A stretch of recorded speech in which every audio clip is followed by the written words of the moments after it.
하나님께서 우리에게 주신 말씀 사도행전 2장입니다.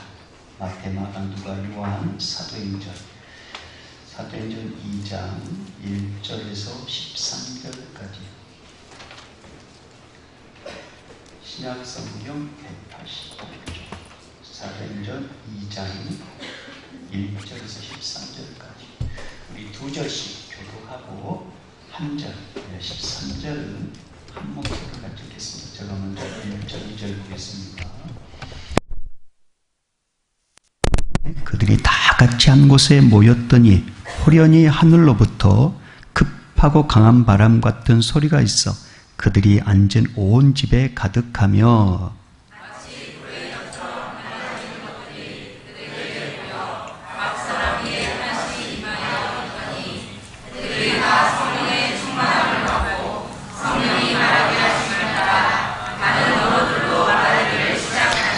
그때 경건한 유대인들이 천하 각국으로부터 와서 예루살렘에 머물러 있더니 이 소리가 나매 큰 무리가 모여 각각 자기의 방언으로 제자들이 말하는 것을 듣고 소동하여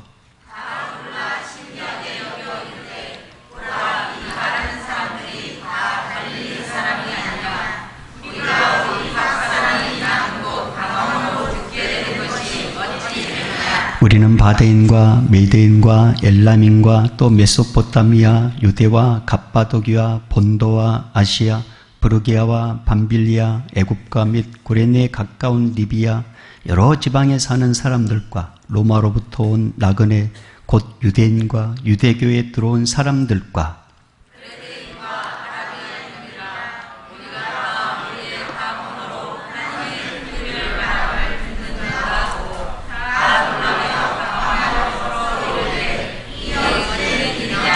읽겠습니다. 또 어떤 이들은 조롱하여 이르되 그들이 새 술에 취하였다 하더라. 아멘.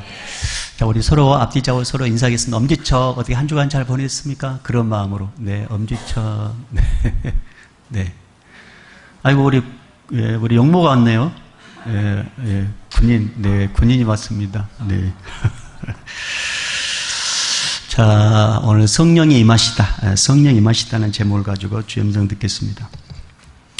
예수님은 부활하신 후에 40일 동안 이 땅에 계셨습니다. 40일 동안 이 땅에 계시면서 제자들에게 10번 이상의 부활의 몸을 보이시고 하나님 나라에 대해서 말씀하셨습니다. 그리고 승천하시기 전에 예루살렘을 떠나지 말고 하나님께서 약속하신 성령을 받기까지 기다리라. 이렇게 말씀하셨습니다. 그 예수님은 하나님 아버지께서 계신 하늘나라로 올라가셨습니다. 승천하고 나서 열흘이 지나 이제 오순절이 임하게 되는데 오순절이 임하기까지 이 10일 동안 제자들은 세 가지 일을 합니다. 첫째는 예루살렘을 떠나지 말고 아버지께서 약속하신 것을 기다리라는 예수님의 말씀에 순종합니다. 두 번째로는 120명의 사람들이 흩어지지 않고 평소에 모임을 갖던 마가다락방에 모여 마음을 같이하여 전심으로 기도합니다. 그리고 세 번째는 몇십 명의 사람들이 기도하다가 갑자기 성령님께서 베드로에게 이렇게 임해가지고 감동을 주셨는데 그 감동이 뭐냐면 가룟 유다가 이제 자살해서 없단 말이에요. 그럼 11명의 제자인데 한 명의 제자를 충원하자는 것입니다. 그래서 추천을 하라 했을 때 요셉과 마띠아가 추천을 받게 됩니다. 그리고 성도들이 간절히 기도해서 한 사람을 뽑게 되는데 그 뽑힌 사람이 바로 마띠아였습니다. 이 세 가지 일이 이제 10일 동안 일어난 일이었습니다. 성경은 새로운 제자를 뽑고 나서 분열이 일어났다는 말이 없습니다. 파가 갈렸다는 말도 없습니다.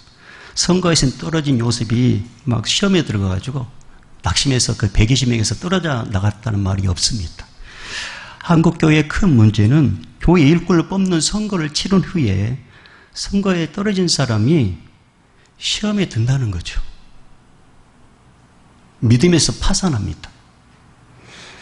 여러분, 이때 당시에 사도로 뽑힌다는 것은 순교를 각오해야 합니다. 지금도 마찬가지입니다.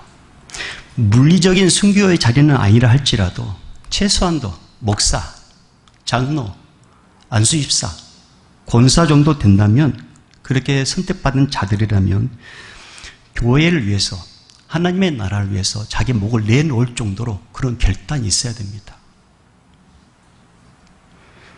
하나님 나라를 위해서 내 욕심을 내놓을 각오를 해야 합니다. 내 자신과 가족을 위해서 물질을 쌓아놓고 누리려고 하는 그 욕심을 내려놓고 하나님 나라를 위해 흘려보낼 각오를 해야 됩니다.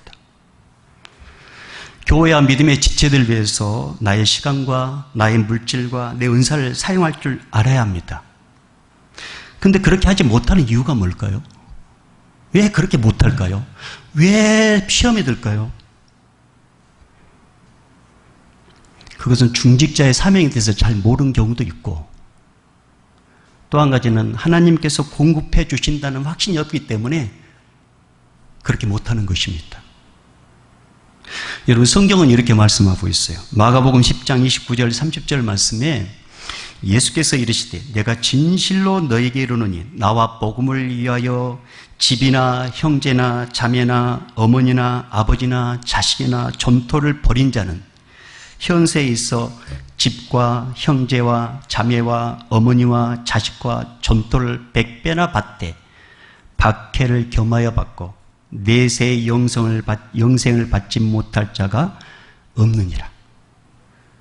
하나님의 나라에서 고난받고 부모들에게 가족들에게 막 버림받아도 잃어버릴 것 같지만 하나님은 절대로 그렇게 내버려두지 않는다는 말씀하셨어요.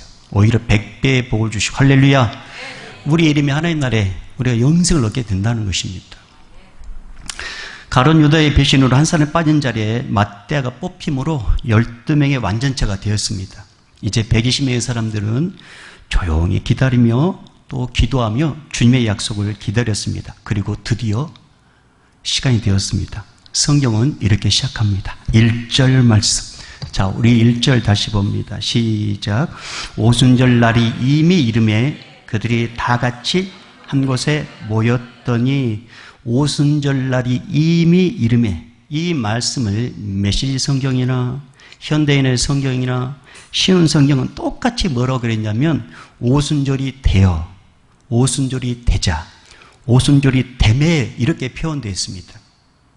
이 말은 오순절 전에도 성령이 임하지 않았고 오순절 이후에 성령이 오는 게 아니라 오순절이 되자, 오순절이 시작되는 그 시점에 놀라운 일이 일어났는데, 그게 뭐냐면 예수님께서 약속하신 성령을 하나님께서 보내주셨다는 것입니다. 그게 2절 3절입니다. 자, 2절 3절 같이 한번 읽어볼까요? 시작. 호련히 하늘로부터 급하고 바람 같은 소리가 있어 그들이 앉은 온 집에 가득하며 마치 불의 엿처럼 갈라지는 것들이 그들에게 보여 각 사람 위에 하나씩 임하여 있더니. 아멘. 사랑하는 여러분, 우리 하나님은 언제나 정확한 때에 정확한 시간에 오차없이 하나님께서 계획하신 일을 하시는 분이십니다. 누가복음 5장에 보면 예수님께서 이른 아침에 바닷가에서 많은 사람들에게 이제 하나님의 말씀을 전했어요. 너무나도 많은 사람들이 몰려드니까 예수님께서 점점 이제 바닷가로 이제 밀려가는 것입니다. 여차하면 이제 바다에 빠질 지경입니다. 왜? 사람들이 너무나 오니까.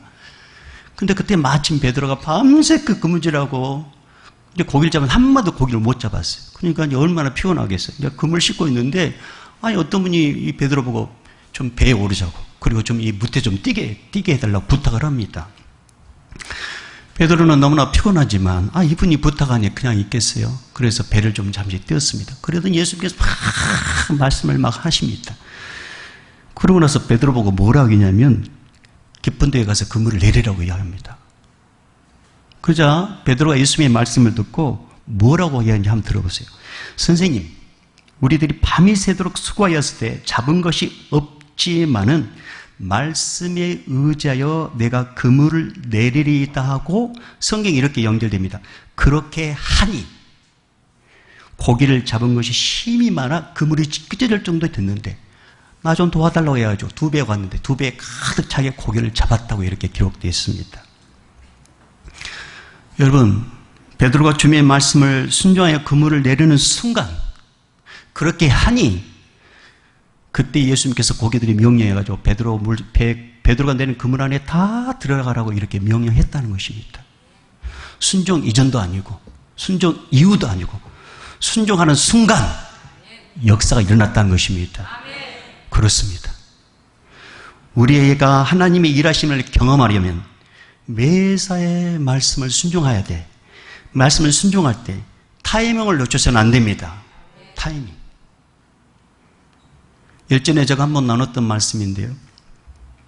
삶에 깊은 절망에 빠진 한 자매가 있었습니다. 너무나도 삶이 힘이 드니까 하나님께서도 자기를 버렸다고 생각하는 거예요. 너무나 삶이 힘이 드니까 자기는 하나님께 관심도 받지 못하는 존재라고 생각을 하고 있었습니다. 너무나도 삶이 힘이 드니까. 그러다 보니 삶의 의욕도 사라지고 말았습니다.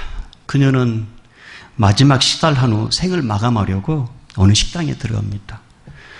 창가에 앉아서 식사를 하고 다 밖을 쳐다보는데 길을 지나가는 사람들이 활기있게 막 웃는 모습으로 가는 걸 보면서 상대적으로 너무나도 대조적으로 자기 자신의 처량한 모습을 다시 또 보게 됩니다.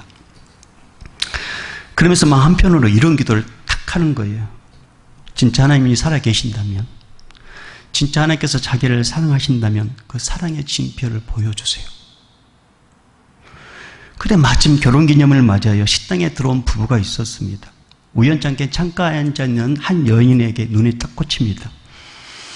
둘이는 약속이나 한 듯이 우리 결혼기념일에 이벤트를 하면 어떻겠냐고, 하나님의 은혜로 결혼을 하였으니 하나님의 은혜를 흘러보내십시다 하면서 뭐라 하냐면 저 창가에 앉아있는 저 여인의 식사비를 우리가 대신 지불해 줍시다. 이렇게 이벤트를 하는 것입니다. 둘이는 약속을 한 듯이 식사를 하고 이제 계산을 할 때 그 여인의 돈까지 다 지불해 줍니다. 그리고 그 여인을 위해서 쪽지에다가 이 글귀를 딱 남깁니다. 하나님은 당신을 사랑하십니다. 그걸 딱 그 주인에게 주고, 아저씨 저 여인이 올 때 이걸 쪽지를 전해주세요 하고 길을 떠납니다. 이런 줄도 모르고 창밖을 내다보던 그 여자가 이제 자리에서 일어납니다. 그리고 계산대 앞에 가서 계산을 하려고 딱 하는데 주인이 이렇게 말합니다. 당신을 위해 어떤 부부가 대신 식사비를 지불해 주셨습니다. 그리고 이 쪽지를 전해주랍니다. 딱 쪽지를 봤는데 그 쪽지에 뭐라 기록됐다고요? 하나님이 당신을 사랑하십니다. 이 쪽지를 받아보는 순간 눈물이 콱 쏟아졌습니다.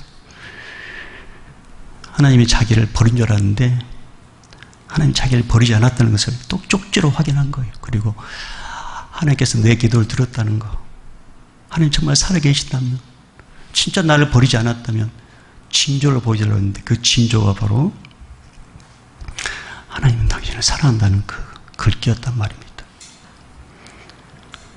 이 여인은 하나님 나를 버리지 않았다는 거, 하나님께서 내 기도를 들으셨구나, 그 확신이 들면서 이제 절망에서 희망의 삶으로 다 변화되어 새로운 삶을 살게 됩니다. 이 이벤트를 행한 이 부부가 참 잘한 게 있었어요. 하나님의 감동을 주셨을 때 그 감동에 순종했더니 한 사람을 회복시키는 통로가 되었다라는 것입니다. 만약에 감동에 순종하지 않았다면 이 여인은 어떻게 보면 자살했을지도 몰라요. 하나님이 안 계시다고 그래서 죽었을지도 모릅니다. 그런데 부부가 순종함으로써 이 여인을 살리게 됐다는 것입니다. 사랑하는 여러분, 성경은 말씀합니다.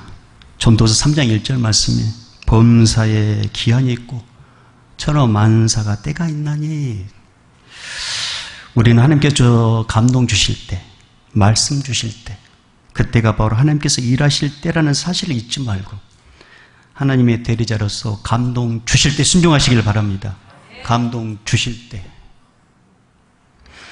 그럴 때 놀라운 하나님의 일을 경험하게 될 것입니다. 마가의 다락방에 모인 곳에 성령님께서 오셨습니다. 우리 다시 한번 2절 3절 읽어볼까요? 다시 한번 2절 3절.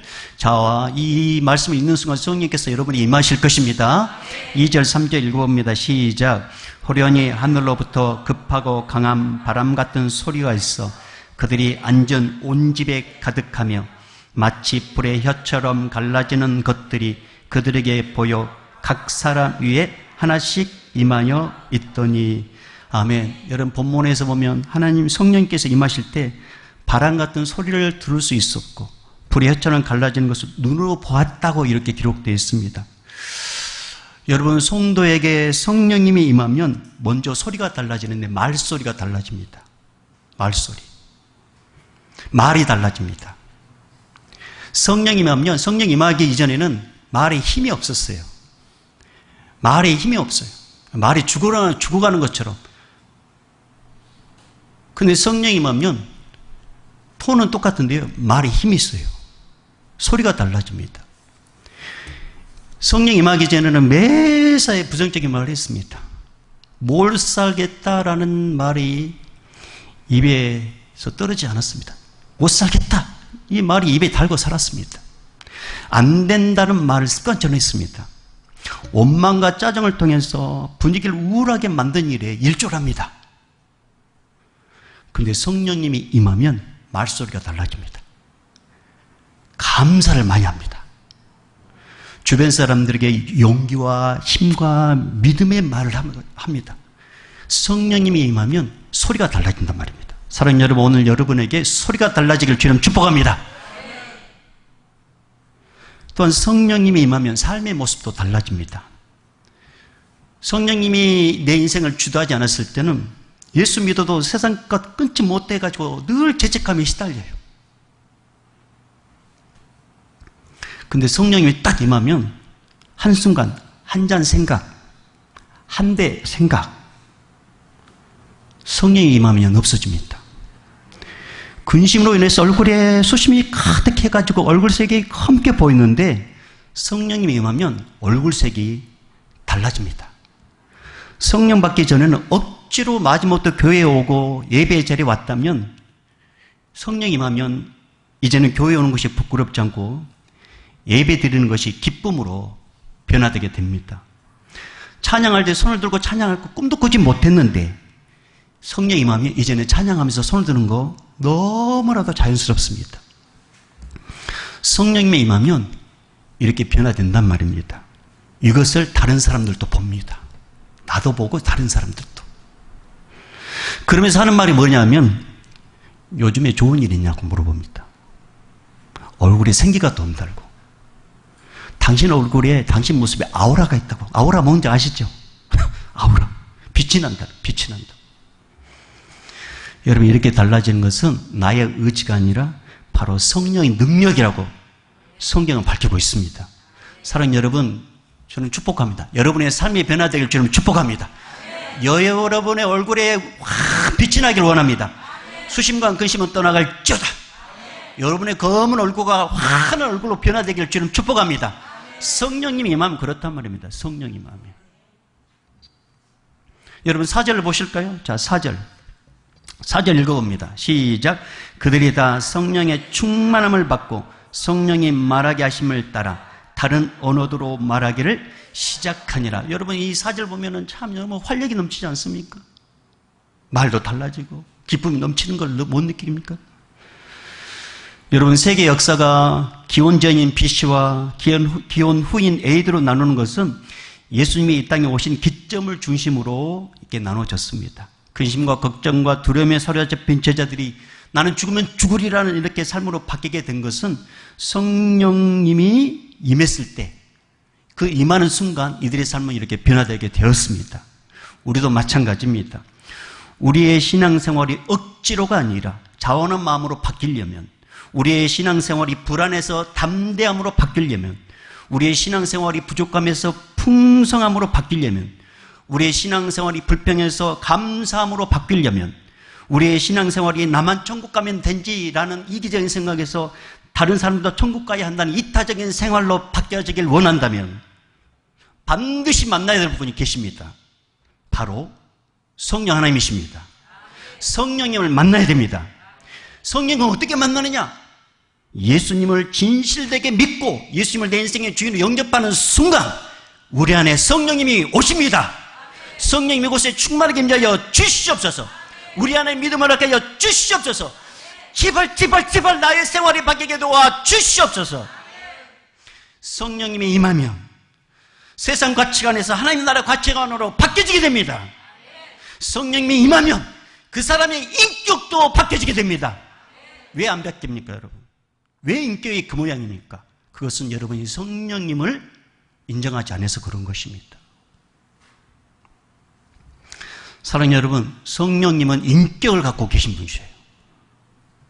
여러분이 간절한 마음으로, 사모하는 마음으로 성령님을 인정하고 환영한다면 불같은 성령님, 바람같은 성령님께서 이 시간에 사모하는 자들에게 충만하게 임할 것입니다.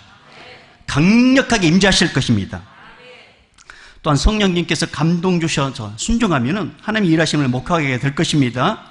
또 주변 사람 통해서 이런 말을 들을 거예요. 무슨 좋은 일이 있냐고. 어떻게 그렇게 삶이 달라졌냐고. 그럴 때 하나님은 여러분을 예수님을 전하는 귀한 도구로 반드시 사용하실 것입니다. 그런 도구로 쓰임받기를 주님 축복합니다. 자, 성령 하나님이 기도하던 120명에게 모두 인격적으로 임했습니다. 여러분 중요합니다. 어떤 제자들만 임한 게 아니었습니다. 120명 모두에게 성령님이 임했다는 것입니다. 저는 여기 계신 모든 분들에게 오늘 이 시간에 성령님이 임하기를 간절히 소망합니다. 한 영혼도 그냥 가는 일 없이 인격적인 성령님을 꼭 만나고 충만하게 덧입고 가기를 주님 축복합니다. 자, 성령님이 충만하게 임하자 어떤 역사가 일어나냐면 성령님 말하게 하심을 따라 말하기 시작하는데 다른 나라 말로 하게 됩니다. 우리는 이것을 방언이라고 합니다. 방언. 이게 바로 성령 충만한 삶입니다. 120명의 사람들이 성령이 말하심을 따라 다른 언어들로 말하자 마침 오순절날 각지에서 흩어졌던 경건한 유대인들이 모이게 됐습니다. 유대교로 개종한 사람들이 모이게 됐습니다. 그런데 그곳에 이제 누가는 그곳에 모인 사람들이 16개 나라에서 왔다고 이렇게 16개 나라. 근데 이들이 자기 나라 말로 들려지는 거예요. 자기 나라 말로. 근데 자기 나라 말로 들려진데 성령 하나님께서 뭐라고 깨닫게 하시냐면 하나님 나라의 큰 일을 말을 들었다고 했거든요. 하나님 나라의 큰 일. 이게 이제 11절 말씀입니다. 자, 11절 읽어봅니다. 시작. 그르데인과 아라비아인들이라 우리가 다 우리의 각 언어로 하나님의 큰 일을 말함을 듣는도다 하고. 자, 이들은 이제 이 제자들이 120명의 제자들이 막 샬라샬라샬라샬라 막 방언을 하는데 이 방언을 하는데 16개국에 있는 사람들이 모인 사람들이 이게 자기들의 나라로 말로 들었단 말입니다. 근데 성령께서 뭘 말씀을 듣게 했냐면 하나님 나라의 큰 일. 여기 보니까 하나님의 큰 일을 말함을 듣는다 했거든요. 그럼 하나님 나라의 큰 일은 뭘까요? 하나님 나라의 큰 일. 그 일이 뭐냐면 하나님께서 세상을 이처럼 사랑하사 독생자를 주셨으니 이는 그를 믿는 자마다 멸망하지 않고 영생을 얻게 하려 하심이라. 바로 그 아들 예수 그리스도로 말미암아 구원에 관한 일. 이것이 바로 이게 들려왔단 말입니다. 이게 들려왔어요. 여러분, 이게 16국에게 각각의 다른 나라 말로 들었는데 이 동일하게 이 하나님 나라의 큰 일, 예수 믿으면 구원받는다는 이것이 각각에 들려온 것은 무슨 의미냐면 이 세상의 모든 사람들에게 이 소식은 꼭 필요하고 이 세상 모든 사람이 꼭 들어야 되는데 바로 뭐냐면 예수님 믿어야지 천국 간다는 것입니다. 이것은 흑인이든 백인이든지 동양이든지 부자든지 가난한 자든지 배운 자든지 못 배운 자든지 구원받는 길은 오직 예수님뿐이라는 것을 성령님을 통해서 듣게 하셨다는 말입니다. 그래서 하나님께서 그걸 듣게 하셨어요. 사랑하는 우리 하나님께서 예수님을 이 땅에 보내신 이유가 뭡니까? 십자가에서 우리를 대신 죽게 만드시고 3일 만에 다시 살리시고 그리고 누구든지 이 사실을 믿는 자는 예수님의 죽음이 나의 죽음이 되고 예수님의 부활이 나의 부활이 되게 하시는 은혜를 주기 위해서 예수님께서 이 땅에 오셨다는 것입니다. 이게 바로 하나님 나라의 큰 일입니다. 여러분 진짜 복이 뭔지 아십니까? 진짜 복이 뭔지 아세요? 예수 믿어 제산 받고 하나님 나라에서 영원토록 사는 것, 이게 가장 큰 복입니다. 우리가 뭐 어떤 돈, 내가 건강, 우리 자식들 잘 되는 것, 그것은 부수적인 복이에요. 우리가 진짜 복이 뭐냐면 제산 받고 하나님 나라에 영원토록 사는 것, 이 은혜를 성령께서 각각 16개 나라의 사람들에게 똑같이 듣게 했다는 것입니다. 이게 바로 하나님의 큰 일입니다. 근데 놀라운 사실은 뭐냐? 이 구원의 소식을 알려줬음에도 불구하고 어떤 이들은 조롱을 했다고 해서 조롱을 했다고. 그게 13절 말씀. 자, 13절 읽어봅니다. 시작. 또 어떤 이들은 조롱하여 이르되 그들이 세술에 취하였다 하더라. 여러분 창세 19장에 보면 하나님께서 롯에게 소돔과 고모라 성을 멸하겠다 이렇게 약속하셨어요. 그렇게 말씀하셨습니다. 그 말을 듣고 롯이 자기 사이들에게 뭐라고 했냐면 우리가 살고 있는 이 성이 멸망한다. 그냥 빨리 피하자고 합니다. 근데 롯의 사이들이 어떻게 반응한 줄 아세요? 농담으로 여기다 했습니다. 농담으로. 아이고 장인어른 그런 농담하지 마세요. 근데 어떻게 됩니까? 하나님께서 유황과 불을 비같이 내림으로 소돔과 고모라 성을 엎어 멸망하십니다. 지금도 마찬가지입니다. 성령 받지 않는 자들은 천국과 지옥에 대해서 이야기하면 농담으로 여깁니다. 농담으로 여겨요. 세상 사람들에게 예수 믿어야 천국 갑니다 라고 말하면 조롱을 합니다. 미친 사람 취급을 한단 말입니다. 그러나 여러분 성령 충만한 사람은 그 말을 귀담아 듣습니다. 그리고 두렵고 떨리는 마음으로 준비를 합니다. 예수님을 믿음으로 잘 섬기려고 마음의 준비를 하는 것이죠. 사랑하는 여러분, 오늘 우리 주님께서 이렇게 말씀하십니다. 예수 그리스도를 믿어야지만 제사함받고 천국에서 영원토록 사는 복을 우리에게 허락해 주셨는데 이것을 믿느냐? 예, 다시 물어봅니다. 우리가 제사함받고 천국에서 영원토록 사는 것을 예수를 믿는 것인데 이것을 믿느냐? 예. 그러면 그 영혼 천국 가는 것입니다. 성령님께서 이 시간에 그것이 믿어지기를 소망합니다. 근데 어떤 사람은 조롱으로 여겼어. 안 믿어져. 저는 우리 교회 모든 성도들, 오늘 이 예배 현장에 있는 모든 영혼들이 하나님의 큰 일인 예수님 믿어야 제사함받고 하나님 나라에 가서 영원토록 산다는 이것이 실제로 믿어지는 그런 역사가 성령님의 역사하심으로 믿어지는 소망이 있기를 주의 이름으로 축복합니다. 그래서 여러분 우리 예수님은 공평하신 분이셔요. 그분이 잘났든지 못났든지 그분이 뭐 많이 배우든지 못 배우든지 간에 예수님 믿으면 구원 얻게 하고 하나님의 자녀가 되고 천국에서 영원토록 사는 그 복을 공평하게 허락하신 분이 우리 예수님이십니다. 이 기회를 놓치지 않는 여러분 되기를 좀 축복합니다. 여러분 이렇게 한번 찬양해 볼까요? 우리 하나님은 공평한 하나님이십니다. 이제는 우리 주 예수 그리스도의 은혜와 하나님 아버지의 크신하신 사랑하심 성령님의 감화 감동 교통 충만하십니다. 하나님을 당신을 사랑하십니다. 하나님은 너를 사랑하신다고 이렇게 말씀하시고 성령께서 그것을 믿게 도와주심으로 변하지 않는 그 사랑을 알기를 원하고 느끼기를 원하고 체험하기를 원하는 우리 성도들 그 모든 소망 위에 오늘도 땅까지 복음을 증거하는 선교사님과 코로나를 위해서 최전방에 사는 우리 의료진들과 공무원들과 그 일변에서 입원해 계신 우리 모든 환우들 위해 이 예배 현장에 있는 우리 다음 세대들과 우리 모든 믿음의 권속들 위해 우리 청년 세대들 위해 이제부터 영원히 있을지어다. 아멘.